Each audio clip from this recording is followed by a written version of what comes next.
Avoid walking in darkness. Choose to walk in the light.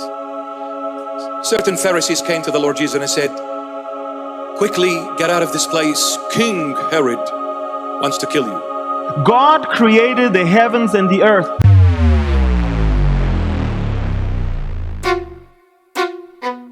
You're not important to the creator of evil, to the evil one. Now then, this satanic plot was launched back in the 1760s when it first came into existence under the name of the Illuminati. Now, just why did the conspirators choose the word Illuminati for their satanic organization? Weishaupt himself said that the word is derived from Lucifer and means holders of the light. Create a movement to destroy religion in the United States, but Christianity to be the chief target.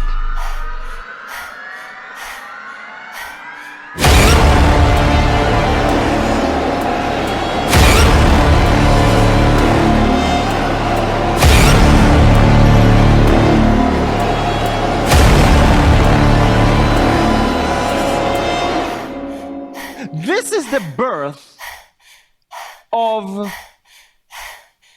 the Illuminati. The world system that we currently live in, including secret societies where I want us to dive into, intersect with the biblical narrative. And so let's start there. In Genesis 6, that's the beginning of these secret societies. So let's go back to Genesis 6, and as if no one in our audience has heard anything about this, where did all of this come from? For people who aren't familiar with Genesis 6, this is the beginning of the flood story. And in the preamble to the flood story is the creation of, depending on which English translation that you're referring to giants or Nephilim, as you would take that back to Hebrew. And it's really interesting because that term giant is really kind of controversial, as well as who the sons of God might be.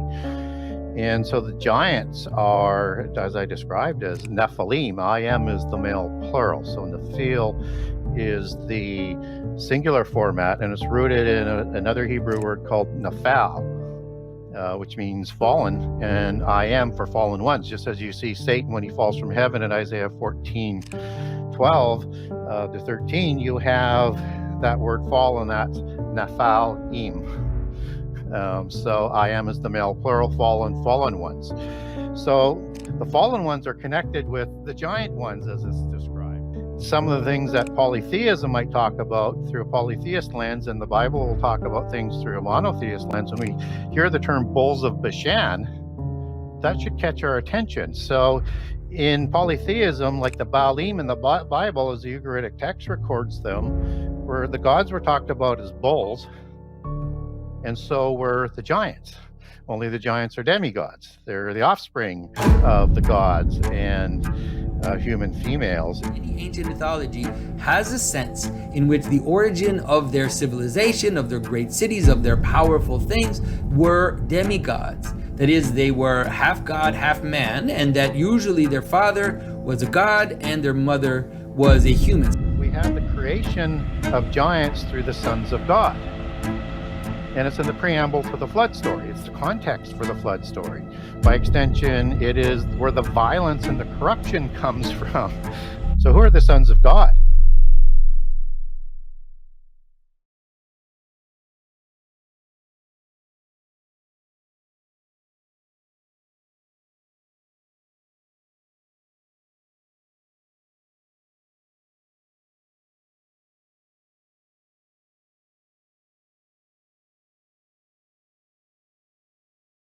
The Book of Enoch is an ancient Jewish religious work ascribed to Enoch, the great-grandfather of Noah. Although it is not part of the biblical canon for most Christian denominations, it is not considered part of the Hebrew Bible. The text has been influential in Christian eschatology and apocryphal literature. Composed during the Second Temple period, around 300 BC to 70 AD, it consists of 5 distinct sections, each addressing unique themes and purposes. The discovery of the Dead Sea Scrolls in the late 1940s significantly impacted the way scholars and theologians viewed the Book of Enoch. Before this discovery, it was primarily known through Ethiopian and some Greek manuscripts, which led many to believe that it was a relatively late composition, perhaps dating from the early Christian era. However, the Dead Sea Scrolls included fragments of the Book of Enoch, which were written in Aramaic, demonstrating that the text was much older than previously thought. These Aramaic fragments, dated to the Second Temple period, prove that the Book of Enoch was an ancient Jewish religious work, predating the Christian era by centuries. This finding led to a reassessment of the importance of the Book of Enoch in the development of Jewish and Christian beliefs and literature. The first section of the Book of Enoch describes the fall and condemnation of the Watchers. The story of the Watchers, you could say, begins as they fulfill their divine roles as celestial beings, observing and guarding humanity. Though this isn't explicitly stated, it can be reasonably inferred. The Watchers are called Watchers because their primary role was to observe and monitor humanity on behalf of God. As celestial beings, they were entrusted with the responsibility of watching over the earth and its inhabitants, ensuring that God's will was executed, and dutifully reporting any misdeeds they noticed during their ceaseless surveillance. As the narrative unfolds, a group of these Watchers, captivated by the beauty of human women, become ensnared, enamored by the sight of comely countenances and nubile figures. They become discontent with their heavenly duties, now coveting the pleasures of the flesh, and no longer satisfied with the perpetual monotony of being glorified sentries. Led by Semjaza, they conspired to forsake their divine positions and descend to earth in pursuit of their desires. These angels, driven by lust, made a pact, swearing an oath together on Mount Hermon.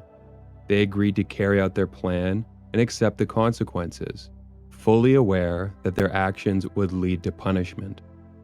Thus, the story takes a dramatic turn as the Watchers abandon their heavenly posts and descend to earth, seeking out the daughters of men.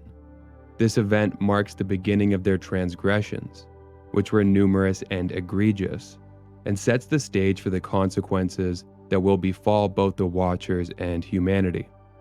Here's the passage that describes what happened when the Watchers descended from heaven. And all of them together went and took wives for themselves, each choosing one for himself, and they began to defile themselves with sex. And the angels taught them charms and spells, and the cutting of roots, and made them acquainted with plants. And the women became pregnant, and they bore large giants, whose height was 3,000 cubits. The giants consumed all the work and toil of men, and when men could no longer sustain them, the giants turned against them and devoured mankind. And they began to sin against birds and beasts and reptiles and fish, and to devour one another's flesh, and drank blood. And Azazel, one of the fallen, taught men to make swords and knives and shields and breastplates, and taught them about metals of the earth and the art of working them. And to women he showed bracelets and ornaments, and the use of antimony, and the beautifying of the eyelids, and all kinds of precious stones, and all coloring dyes. These the devices women would henceforth use to tempt men and drive them mad with lust. And there was great impiety. Humanity turned away from God and committed fornication, and they were led astray and became corrupt in all their ways. And as men perished, they cried, and their cries went up to heaven. Following the birth of the Nephilim, the world was plunged into chaos and corruption. These giant offspring of the Watchers and human women possessed immense strength and size, causing destruction and spreading woe and wickedness throughout the land. The Nephilim were insatiable, and with their voracious appetites matching their colossal size, it wasn't long before their devouring nature left the whole of the earth bare, or near to it. Food became scarce, leading to famine and suffering for the human population. As they continued to wreak havoc, the earth itself became imbued with sin, and drenched in blood. The Watchers imparted forbidden knowledge previously hidden away in the lofty halls of heaven, to humanity, further contributing to the moral decay of the world.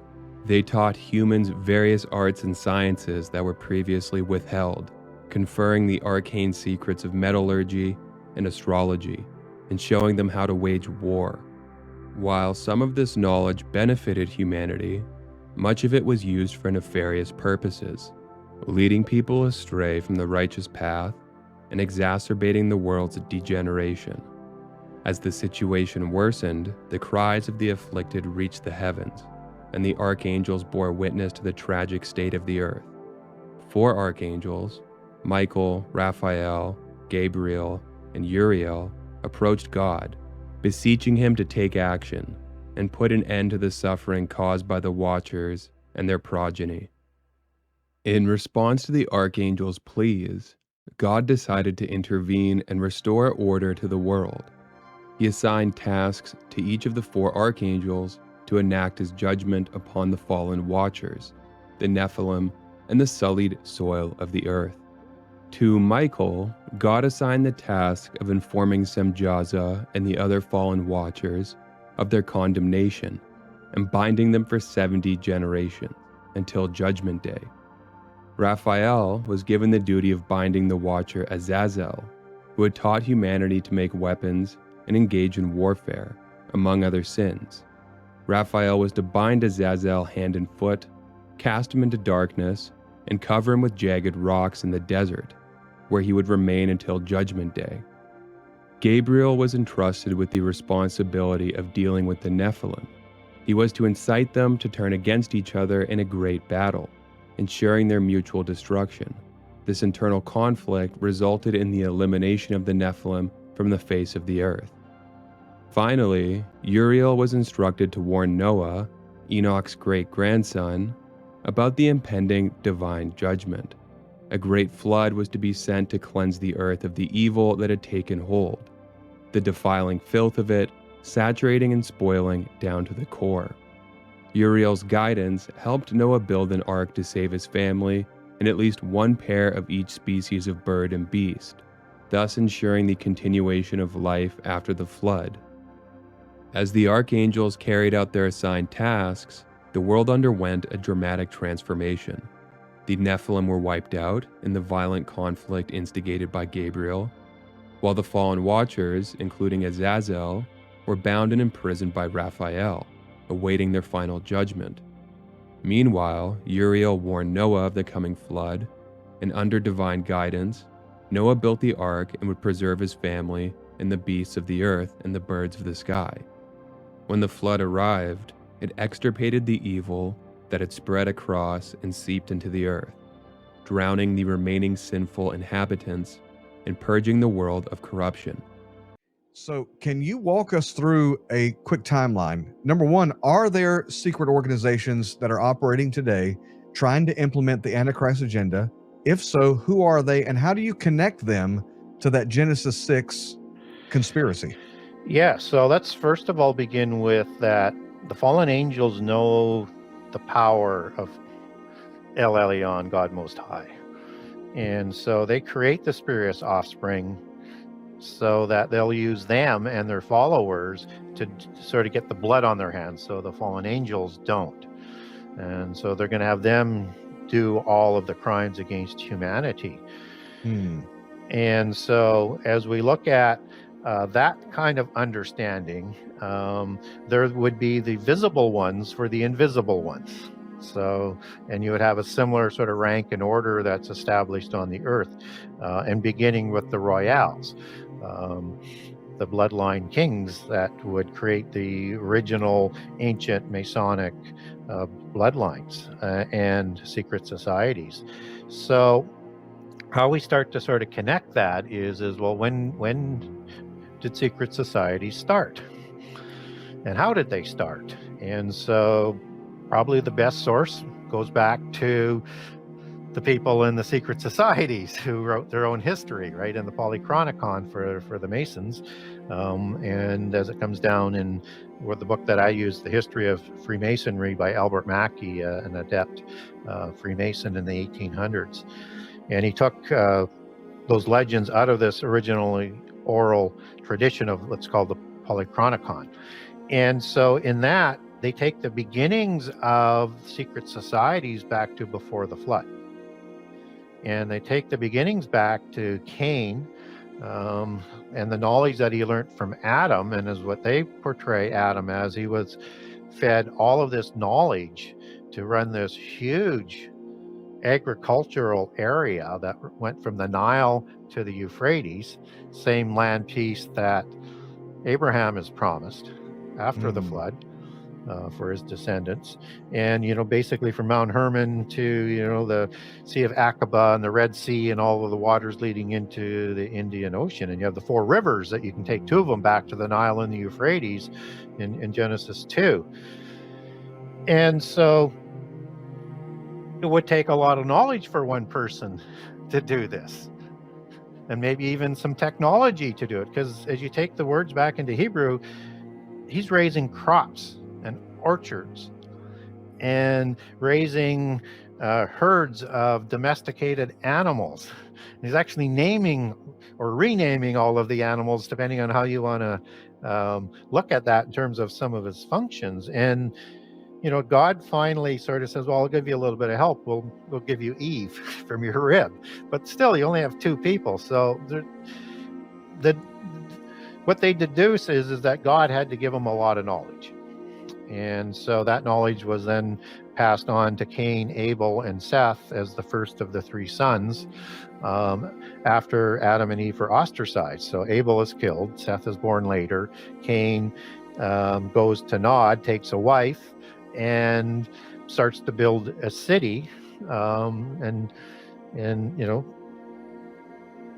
marries a woman there, and his name is going to be called Enoch. And one of the things to understand world history and what the polytheists say is we have to understand the Bible better, because they like to conflate this Enoch son of Cain with Enoch son of Jared in the Sethian line. Right. And so there's a good Enoch and a bad Enoch. Yeah. So when you first started reading the book, I'm kind of trying to get under your skin a little bit as we're talking about Enoch, because I want to underline how important it is to understand this. And by the time you get a few chapters in, you realize there's 2 different Enochs. And it's amazing how many Christians don't know that. And that Enoch is the one who inherits the knowledge from Cain and puts it into 7 disciplines that we know as the 7 liberal arts today. Back then, it's the 7 sacred sciences.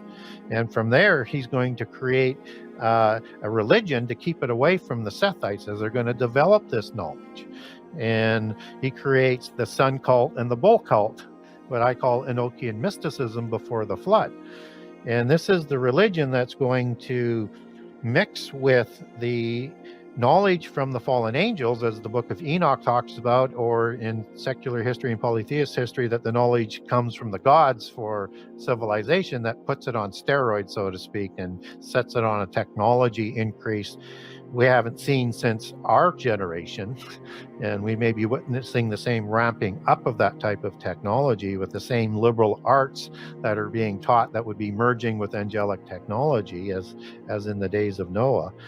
And that through the development of these of this knowledge, they develop mystery schools to teach the elite, because they create the 4-class system, both before and after the flood. So the royals populate the first 2 classes. That's the complete governing class of the kings and all of the rulers. And with their extended larger family, they occupy the ruling class of the priesthood or the religions, of the teaching class, of the warrior class for the armies, and all the large trading that's going to happen. The bottom 2 classes are made up of a small merchant class of bakers or blacksmiths that could eke out a meager living, and then the rest is a slave class, labor class, and ritual sacrifice class of the ancient polytheist religions. And so this is going to not only merge with angelic technology, but it's going to merge into the organizational structure of the antediluvian world and the implementation of this religion that's imposed over the whole world. So you have these spirits, offspring of the celestial mafia godfathers, that are at the top of the religion and this organized religion. And these are what we would understand through the New Testament are antediluvian beast empires versus the beast empires after the flood. And that in these mystery schools, that's where the secret societies take their beginnings from. So they extend out of the mystery schools from the elite that's being taught this knowledge to develop all of these different sciences. And we even see that today, where you have Beta House, Alpha House, whatever. And then in the Ivy Leagues, you have like Skull and Bones and other ones for the bloodlines. And so it's the same model that's been around right since the beginning. So in Freemasonry, that's their beginning. And their greatest patriarchs are Enoch, Cain, Lamech of the Cain line versus the Seth line, Tubal-Cain, Nama, Jubal, and Jubal. And so all of those names are listed biblically because they were part of this renaissance of this Enochian technology in the time that the giants are created. And so you see all of this coming together. And that if you look at this angelic technology, it has planet-destroying capabilities, just as we're starting to get to. So one of the things that I'll reference in book 2 is 2 Peter 3, where it's talking about, where they're saying, where is this coming? And it goes into this really interesting set of passages that, that knowledge has sort of been forgotten and lost, and that, there was a world that was in the water, that was out of the water, that's in the water, that perished. Well, that's really strange, because most people say, well, that's referencing to the flood story. I'm going, yes, but it wasn't destroyed by fire, as it's being talked about here. That's reserved for the end time as part of this passage. And that the flood didn't kill the whole earth or the whole world, just the land. So you still had life that was still in the seas. And so it can't be really affecting that. But it's talking, I think, about a destruction that would have been probably in the Angelic Wars, that caused the earth to be destroyed down to its foundations. And in Psalms 104, we have, in that addition to Genesis 1 as more information to it, you have the Holy Spirit, and this is the passage that talks about the creation of the angels as well, and it has more days 1 through 6 information. It says that when God sends his Spirit, the earth is renewed. And of course, we see in Genesis 1:2 the Spirit hovering over the chaotic waters. And what's happened here, when you start putting that together, is there might have been a destruction between Genesis 1:1 and 2. And I have a great document on this for people who want to get a hold of me. I'll walk through the Hebrew and the Greek for the New Testament and what the words mean, and how you can retranslate very easily that the world was not created formless and void. Right. But that's the Hebrew word haya, which can mean became. And then you have to look at, how does something become ruined? How does something become formless? And that's the words tohu and buhu that are talking about this destruction that happens. One of the founders, one of the leaders of the Freemason Illuminati in America, the leader actually, he was the Grand Commander of the Supreme Council. He was a 33-degree Mason. His name was Albert Pike. He actually wrote in his book, Morals and Dogma, Lucifer, the light bearer, strange and mysterious name given to the spirit of darkness. Lucifer, the son of the morning. Is it he who bears the light? Doubt it not. 2 Corinthians 4:3-5 says, but even if our gospel is veiled, it is veiled to those who are perishing, whose mind the God of this age has blinded, who do not believe, lest the light of the gospel of the glory of Christ, who is the image of God, should shine on them. You see, they chose their light. There's two lights. There is the real light, the good light, the light of the glory, the light of Christ, and there is the one who disguised to be an angel of light, and they chose that light.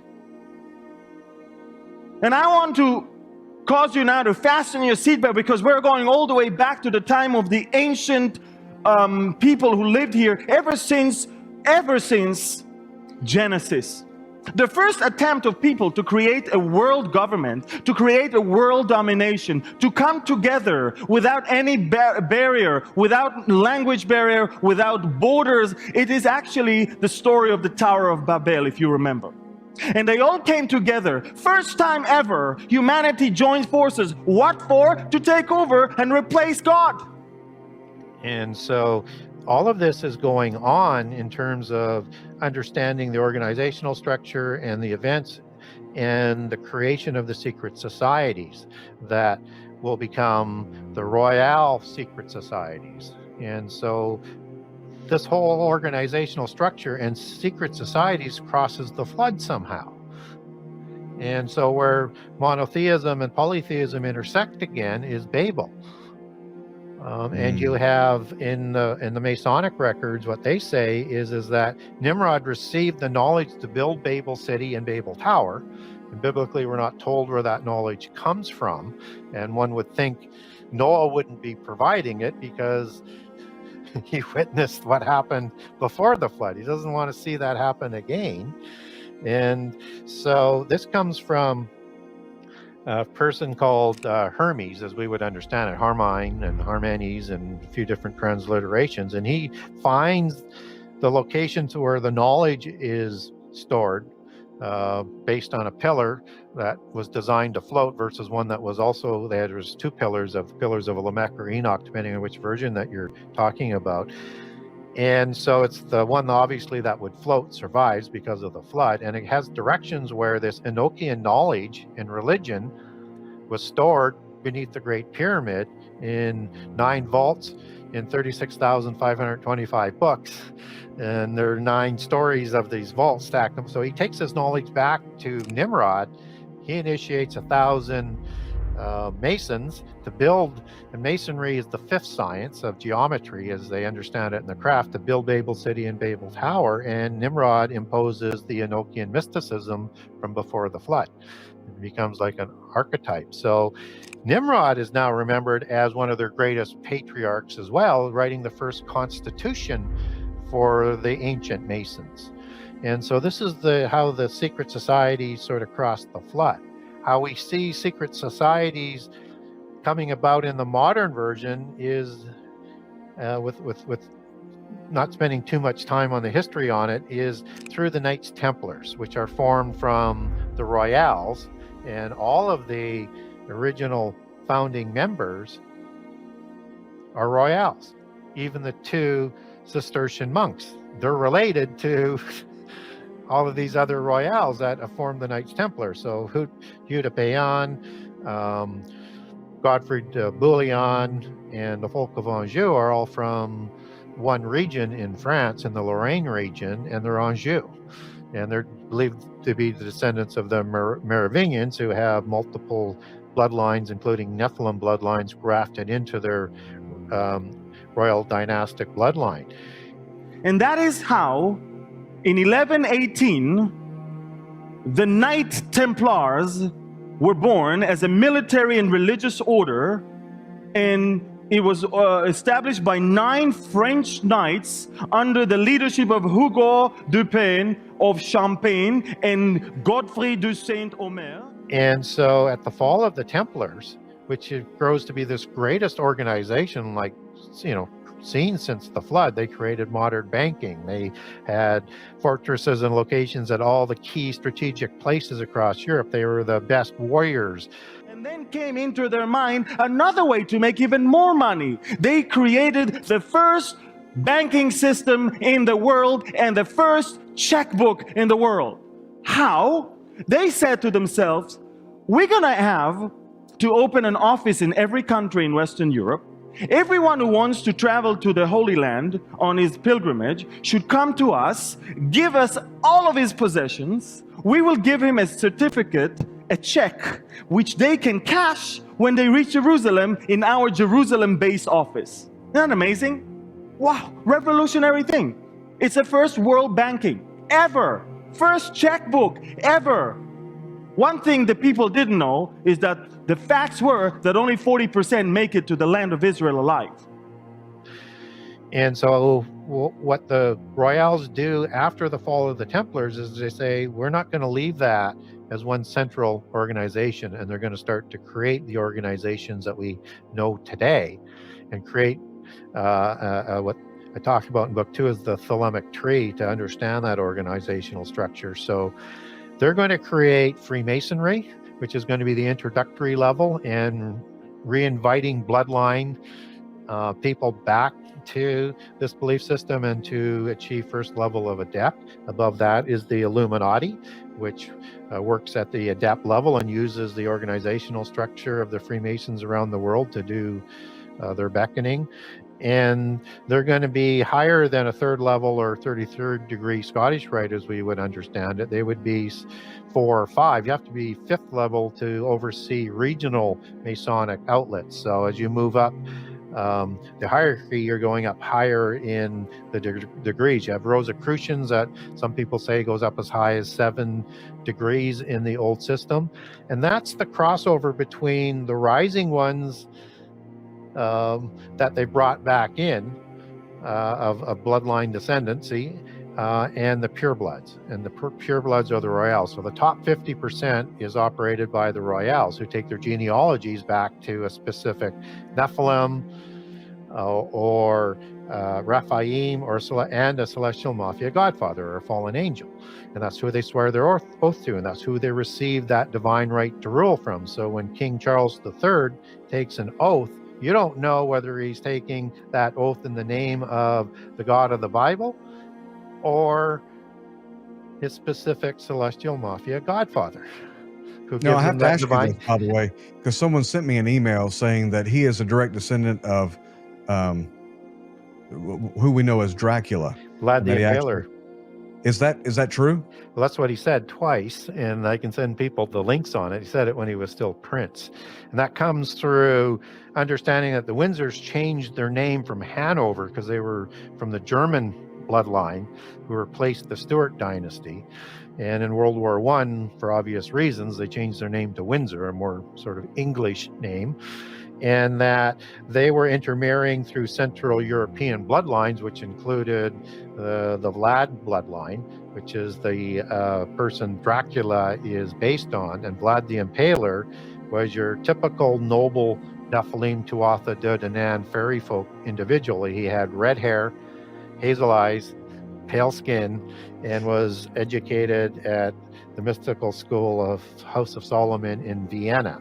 And as you take his bloodlines back, he traces his bloodlines back in their mythos back to a tribe of the Agrassi, which is the one of the tribes that Hercules produced. So part of that Herculidean Gyges bloodline. Tuatha De Danann Scythians, as I explained and linked those names together in book 1 and book 2.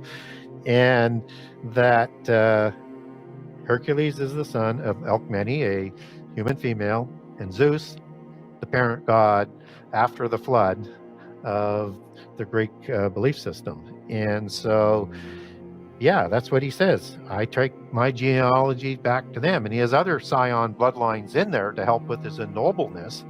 But those are his words, not mine. Ladies and gentlemen, they believed and they taught that Satan created this planet and that Satan created men, therefore men should adorn and men should worship Satan. Now, you're probably saying, how can they teach? They taught that and they had more success than the Christians at that time. And from one secret society to another, they were keeping that light of Lucifer and that thing, the enlightenment. It goes through the 5th and the 6th and the 7th and the 8th and the 9th and the 10th century.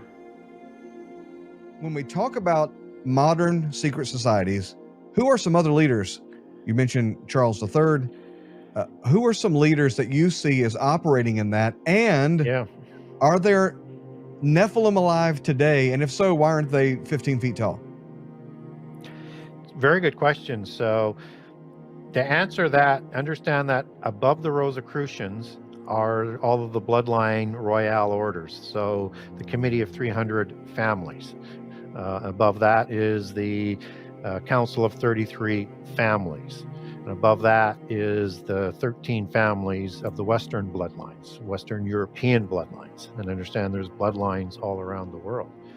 The Astor bloodline, the Bundy bloodline, the Collins bloodline, the DuPont bloodline, the Freeman bloodline, the Kennedy bloodline, the Lee bloodline, the Onassis bloodline, the Rockefeller bloodline, the Russell bloodline, the Van Dyne bloodline, the Merovingian bloodline, the Rothschild bloodline. So now if we look at King Charles III, and he has his own Royal Masonic Order, as all the royals do at the top level, and branches that go down through those other organizations of purebloods, and through that Thelemic trunk tree, as we talked about, with branches like a cedar of Lebanon.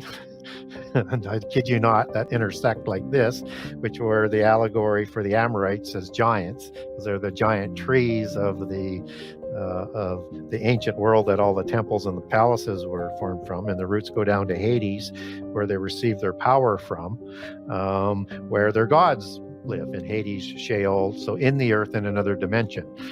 And so other family bloodlines that we would want to keep an eye on in Western European families would be the Anjou that we mentioned earlier as part of the founders of the Knights Templar. So in 1118, in a small priory on a rock of Zion in Jerusalem, on that mountain, a new title is created. Even though there was Baldwin I and de Bouillon who ruled before, but in 1118 he's officially crowned as the King of Jerusalem. And they get that through that scioning of bloodlines. And so they have Nephilim bloodlines. They have, that they believe through the Merovingians, and this is their alleged, no, I don't believe this is just what they say, that they have bloodlines from Jesus and Mary Magdalene scioned in there. They have bloodlines of King David and King Saul in there, and it's through the King Saul bloodlines. And notice how they like to draft biblical patriarchs into everything and reimagine them in their polytheist belief system. And that King Saul is really important in terms of this King of Jerusalem title, because in the time of the Exodus, Joshua awards Jerusalem to the Benjamites. And of course, King Saul is a Benjamite king. And so through that, they claim Jerusalem as their inheritance, as where they want to put their dragon Messiah on, just as Antichrist will declare himself to be God in the temple in the end time, and the King of Jerusalem and the kingdom of heaven, just as that movie that was out a number of years about talks about these bloodlines. Trouble is, there's some intrigue that enters in. So through intermarriage and death and generations, you get three splits in this King of Jerusalem claim. The one who currently holds it today and recognized is the King of Spain, who is King Philippe Bourbon, who inherited the title King of Jerusalem from Juan Carlos, his father. And they inherited that through the Habsburg-Lorraine dynasty, as that King of Jerusalem title passed down through the ages from 1118. And they inherited that with the Habsburg dynasty through intermarriage of the Anjou out of the Lorraine region, which is why you have the Habsburg-Lorraine as a scioning of that dynasty in the titles. And that goes back, in history to the original Baldwin. But along the line, you have the Anjou of Naples and the kings of Italy through these intermarriages that they're having, because they intermarry like crazy. They make a claim to that King of Jerusalem title, even though they're not officially recognized it. And the von Habsburg, who's alive today, says he doesn't recognize King Felix, right, that he should have the King of Jerusalem title. So they're fighting for the same title, and in their belief system, Antichrist will make his entrance through a large ark at Gezer Castle in Gezer Town, and he'll be called the Grand Monarch. But that's where he, in their mystical world, will make his introduction into the world. And Gezer Castle is a very important place because that's where the Priory of Sion, the seniors order, separates from the junior order. In 1118, when you had Baldwin II crowned, Hugh de Payon becomes the separation in the junior order, still an adept for the Knights Templar. So you had the barons as the senior order that appointed the kings, who the Templars are also answered to, and then you have the Templars that are going to be disbanded in 1188 because they've lost Jerusalem in 1187. So the senior order, the priory, the barons, leave them and say, you've lost your way. That was your main focus. You're now just focused on banking and other things. And so they don't even come to their help. So it is this organization that's going to start the New Templars after the fall of the Templars, and they're going to first introduce the name the Rosicrucians. So it's important to sort of understand how that history sort of flows through. And there are other bloodlines in Europe that will make claims, and there's bloodlines around the world you should be aware of, like President Xi in China. He is a bloodline of the Western Shah dynasty, which was the original empires that communism overthrew. Just like communism overthrew the original Putyanin bloodline of Kiev, that was succeeded by a junior offshoot, the Romanovs, through intermarriage from the 1600s, but it's still the Putyanin bloodline that Vladimir the Great, that Putin honors and believes he has his bloodlines through that, through his grandfather was born in Kiev, through an illegitimate marriage, and then his father moved to Russia during World War I, and that's how he ends up in Russia. I'm not saying you can prove that, but that's his mythos that he had put out through the newspapers on his rise to power. And so you have Xi, who is dynastic orientated. You have Putin, who's dynastic orientated. And if we want to understand what's going around in geopolitics, we have to understand the influence of these royals who are working in behind the scenes as the sort of the invisible ones of the visible ones. So they work behind the scenes, and they like to emulate themselves like a demigod or the invisible ones that rule from the council of the gods. So we need to understand that Jesus warned us that there would be multiple antichrists. Mm-hmm. And the epistles of John underlines that. And so we want to be careful not to point that King Charles is the Antichrist or one of the Anjous. We can look at possible candidates, but until he actually is crowned, you don't know who's going to be the Antichrist. And that's one of the ways I think the world really gets deceived, because if you're going to have an Antichrist deceive everybody in the world, he's got to fulfill and have a pedigree and the credentials promised to Jesus or done by Jesus. And he's got to counterfeit all of that. So he's going to need a counterfeit Antichrist to defeat, just as Jesus defeats Antichrist at Armageddon. And this will require a counterfeit Armageddon war. And we do get that in prophecy. I won't spend a lot of time on it because it's a big explanation. But Ezekiel 38 and 39 in the Gog War is the Joel 1 and 2 war versus Armageddon in Joel 3, and is the Revelation 9 war. You know, it's really fascinating, by the way. You make the case in the book that the Ezekiel 38 is that counterfeit Armageddon. Yeah. That's fascinating. I've never heard it put that way. Yeah, it was hard to explain at the beginning why this is a different timing than Armageddon. And a lot of people understand why. They think it's either the war at the end of Revelation or it is actually Armageddon. Because Joel 1 and 2 says this is the largest army ever created or ever will be again. So one thinks, well, that has to be Armageddon. And we get this 200 million man army in Revelation 9. So people say, Well, that's got to be Armageddon, because I mean, you can't get an army bigger, and you don't. But what happens when you start to sort of look at scripture without other scripture, you start to lose the chronology that's being talked about. And so we know the Gog War is in the latter days. And that's understood, and that's Ezekiel 38, and that's understood to be the end time as it's used throughout the Old Testament. And then in Ezekiel 39, after the army is defeated, you get these really odd passages about second Exodus happening. This is something that's a second half of the last year event. It's the time of Jacob's trouble, the Hebrew word sarah, cognate word for thlipses, for tribulation, and he's going to be saved out of it. It's the time of the second Exodus. And so if it happens before second Exodus, then it's got to be somewhere before the year of the Lord's favor and before the year of the Lord's wrath. And so now what else do we have for timing is that you have Revelation 9, where you have these creatures coming out of the abyss as part of the first woe, and that the ones that come out of the abyss, and one in particular, is going to be accountable for killing one of the two witnesses, or both of the two witnesses.